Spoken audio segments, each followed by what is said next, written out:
I'm talking about something a little bit different. We're talking here not about so much of characterization of materials, but really the nanostructuring of materials. We want to make devices that have special properties. In this particular, I have two examples that I want to share with you, where we are using these nanostructuring techniques to enable devices that have plasmonic responses. Now, I'll go into somewhat about what that is and why one might want to do that, and why we use the technique of helium-ion microscopy to make that happen. So let's get started. I'll just use this one. So I'm going to talk about two examples. The first one is a nano aperture, which is used for to make an array of electron emitters. And I'll start out with some talk about why we would do that, what some of the challenges are. We'll give a little introduction to the helium-ion microscope, how it works, and why we would want to try to apply it to that, and give an example of the outcome of making and testing this device. And then I'm going to talk about a nano antenna application, and also give some insight into another method for characterizing these devices. So let's start out talking about these apertures. Why would one want to make these, and what are the challenges that are involved? The idea behind these is one would like to be able to increase the throughput for lithography. As you may know, litho is typically done with light, which allows you to expose the entire pattern at once. One can get very fine structures using an electron beam and to directly write. However, this is a much slower process. And if one could increase the throughput for the direct write e-beam lithography, there could be a valuable technique. However, one may need perhaps thousands of electron beams to make this work. So the concept then is to have an array of apertures, and these apertures are all illuminated with a laser light, and on the back there's a photocathode. So the idea behind this is that each one of these will become an emitter, and if the size of this can be about 20 nanometers or so, we can have a very simple optic, which is just a field in a gap, and one can get a 20 nanometer spot on the back side. So this could be a way to create a very large a number of emitters, which would all run in parallel. And one needs only to create an emitter, which will allow us to have a 20 nanometer size electron source. And this is where the challenge, of course, comes in, because we're looking at using a laser at 257 nanometers. So the size of this aperture is now about 1/10 of the wavelength of light. And of course, not very much energy will pass through an aperture of that size. So this is where we want to look to using some plasmonic techniques to make this happen. So the simplest idea, which this was being pursued by the group at Stanford University, is to use a C-shaped aperture. So what we will show, and I'll explain this a little bit in the next slide, is that this shape actually can be used to create a amount of transmission through the aperture, which is much greater than what one would expect based on the size. So the backside of this is then coated with a cesium bromide, and when this is illuminated by the laser, there is a large amount of emission coming from this area right here. And then if one uses an electrode, this can be accelerated, and one can have an electron beam coming out of the bottom of this. So since this is a very simple device, one can make a very large number of these and have a quite simple source of multiple electron beams. So how does this work? The aperture works because when we have polarized light that's shining on this structure, there are currents of electron flow which go back and forth around this aperture. By having this tongue here, one has a built-in capacitor between the electrons which flow this way and the accumulation of positive charge on the other side. So this flow back and forth creates an antenna here, and the current flowing back and forth here creates a re-emission of light on the other side of the aperture. Now, if this is coated with the cesium bromide, we now have the ability to get light coming out the back side of this aperture. For this to work, though, we have to have very good control of what the shape of this aperture looks like. These ridges need to be fairly sharp. There's a very well-defined capacitor that's formed between this end and this end. So we want this structure to be well-defined, the edges to be vertical and sharp. So this is our goal. So if we look in more detail about what we're trying to accomplish, we want to get an emitter that has the size of about 20 nanometers. So if we look at these kind of dimensions here, we want this number alpha to be about 20. So this is an idea of what the aperture would look like. We use an aluminum film, which has the correct optical properties at this wavelength. And this is in this example here on a glass substrate.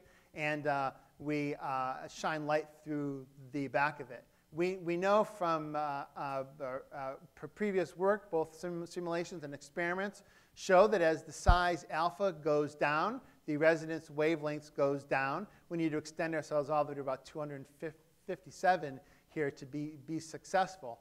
However, there's a problem that as we go down from a larger alpha to a smaller alpha, that the amount of transmission goes down. And so we see that the maximum is dropping.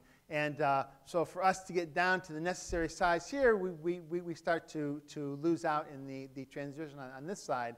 However, there's one more effect which we can make use of here, and this is the thickness of the film. If we can note that besides the main resonance here, there's also a smaller peak here, which at 257 is optimized if you have a 90 nanometer thick film.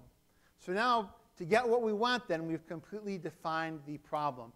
It's an aperture and a 90 nanometer thick aluminum film with this shape and this critical dimension alpha. So now we want to just go and make that structure. So there are some challenges to making that happen, however. With conventional fib milling, you may have had some experience with using a gallium-focused ion beam system. Very good high-speed milling sputtering tool. However, as you go to very small sizes, it's difficult to make a high-fidelity shape. In this example, they were from a separate experiment. They were using a gold film on a membrane. As they attempted to mill this from the top, the imperfection in the shape of the gallium beam is such that there's a lot of intensity of gallium that hits where the outside of where the primary beam. So these beam tails start to cause some sputtering along the edge. So in trying to make a nice C shape, it actually comes out rounded with a deformed tongue here. If one does a simulation of trying to get a plasmonic response from this deformed shape, you see that very little energy gets through, only have about a 2% transmission here. When they milled from the back, they got a much better shape, and the transmission here is actually quite large. It's quite an enhancement right at this spot. So getting a very good shape is quite important.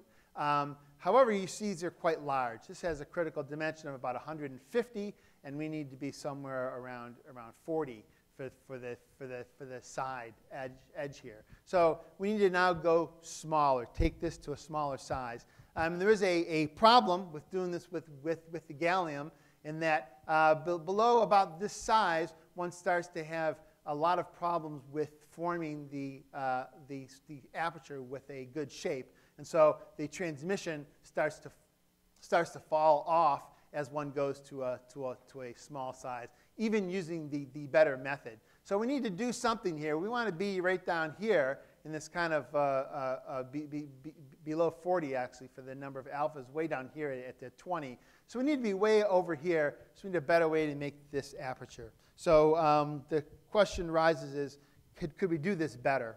One of the main reasons for difficulty with gallium at small size, even if you go to a very fine beam and try to minimize the details, is that when the beam impacts the sample, there's so much momentum that there is a lateral cascade of dislocations created in the sample. This creates a lot of sputtering very far away from where the beam landed. So even in this simulation, using a program called TRIM, if one even has a point beam landing right here at the axis, there's a very large area going out to about 10 nanometers on each side, where all these sputtering events are happening. So this means that even though the beam lands right here, it can knock out atoms all the way out to here. So the machining resolution is much bigger than the probe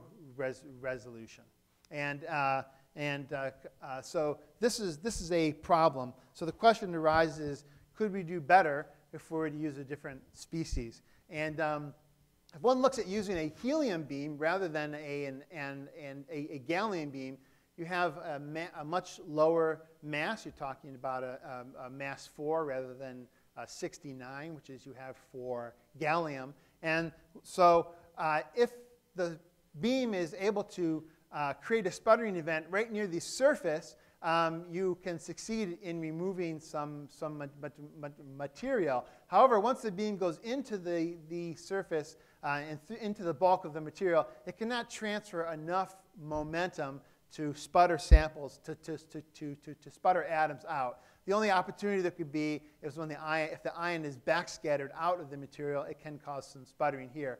But mostly the sputtering is dominated by these surface events, which happen right near where the beam is landing. So if you look at this, then using the helium ion microscope, and I just show this to make the point that this looks a lot like a fib or a SEM. It operates much like a fib or a SEM. But there's a couple of differences, of course. One is in the technology of the source, which I'll go into a little bit, and the other is in what happens when the beam interacts with the sample. And we'll give some examples of that, and then we can, after that kind of brief explanation, we can go back and look at what happens when we use this technology to make the apertures. So the source that exists in the ion gun for this instrument starts off looking like a finely sharpened needle, like you would see for a SEM. Nothing different in there. However, if you zoom in a little bit further, what happens on the atomic scale is a technique is used to create an atomically ordered pyramid on the end of the needle. And this is a three-sided pyramid, and it terminates with just 3 atoms. So it's an atomically sharp pyramid. Now, this creates a very favorable circumstance for the emission of ions. If one puts a high voltage on this and cools this down and introduces helium into the region, into the volume around here, helium ions will absorb onto this surface. They'll experience an extremely high field right over this tip here, because it protrudes so far into the vacuum. And one can get an emission of a helium ion beam from each atom. And you can observe this directly, actually. If you put a screen down here, which is an ion-sensitive detector, you can actually view a pattern. And you see one ion beam coming from each atom. And so these actually account. This technology is actually the first method by which people observed atoms was by using this method. So if we use just one of these beams right here as the source for our column, we have an extremely small probe because it comes from an atomic-sized source of an extremely light atom.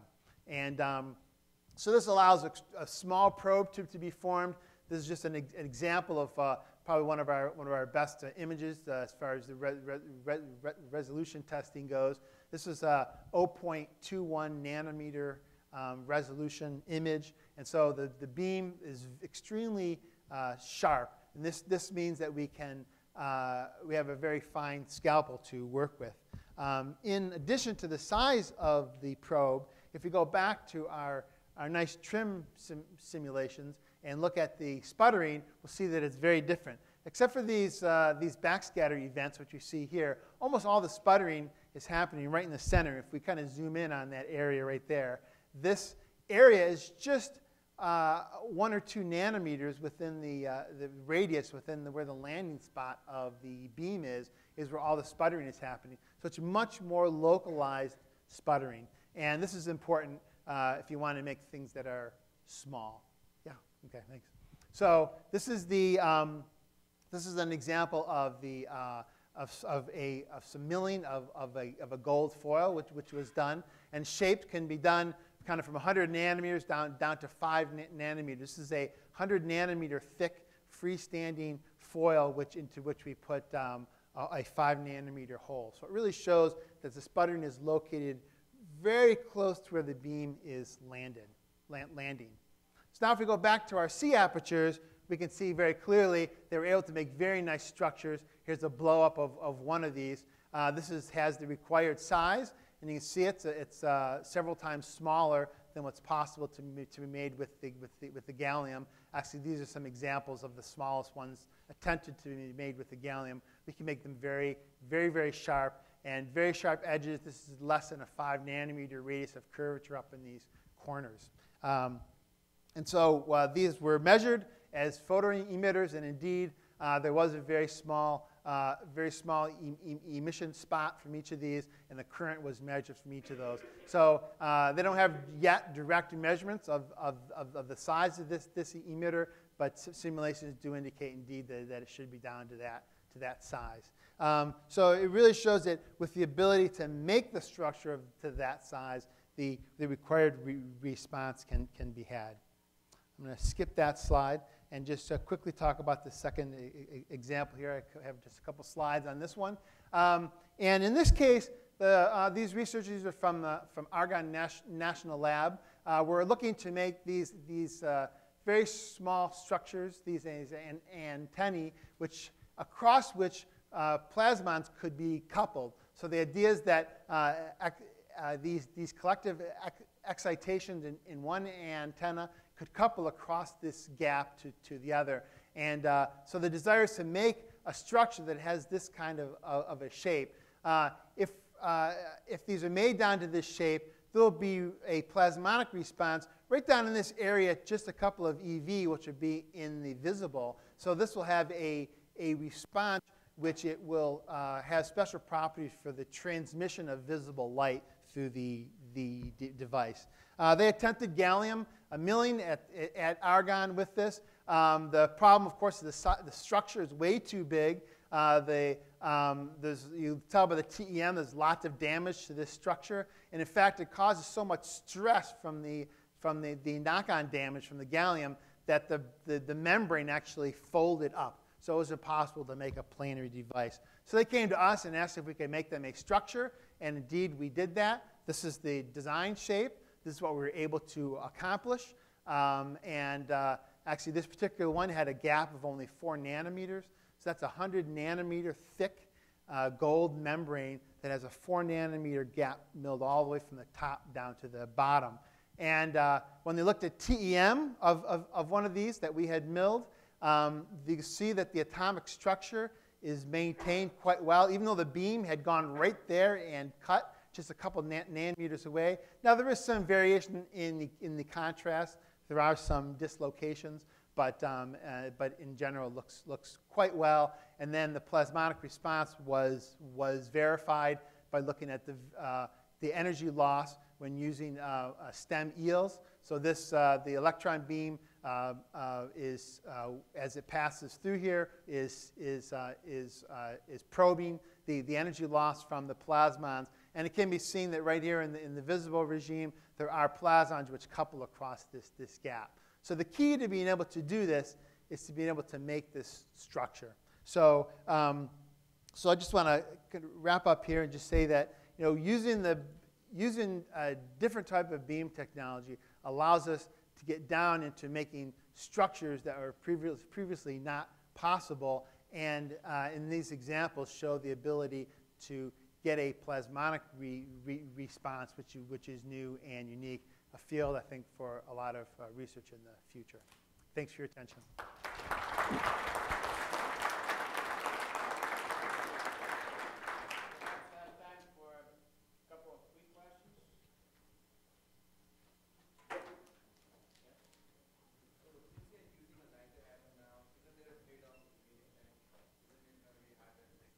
It does take longer, but these structures are a minute or two to make because we're making very small things, and that's the important thing to remember here. It does take longer than gallium, correct? Correct. Yeah.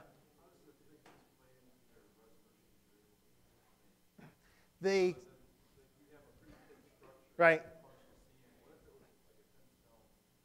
Mm-hmm. Right. So, I've looked at the gold membranes. We flipped them over and looked at the back side. What's the square holes look like coming out the back? And then by comparing the front side and back side, we can determine that the sidewall angles of those holes is within like 2 degrees of vertical. So whether it's a thin or thick film, the whole cross-section is very good all the way down through. So could you make this holes smaller if you're wanting something that's thin? Because I think you said the issue was you have this vibration that you set up amongst this gas and kind of transference of energy. right. But if you had a thin film, you don't make smaller holes. I shouldn't say one of our customers, their record result was a 3 nanometer hole that was done in about a 20 or 30 nanometer thick silicon nitride membrane. So that's probably about the thinnest. That's the thinnest that anyone has observed so far. So I think it did help that that's a very thin membrane. What's that? So we specify the instrument with a 0.35 nanometer spot. That's at the smallest current. When you go up to maybe we go a little bit higher in beam current to make these structures, but still below a nanometer in size.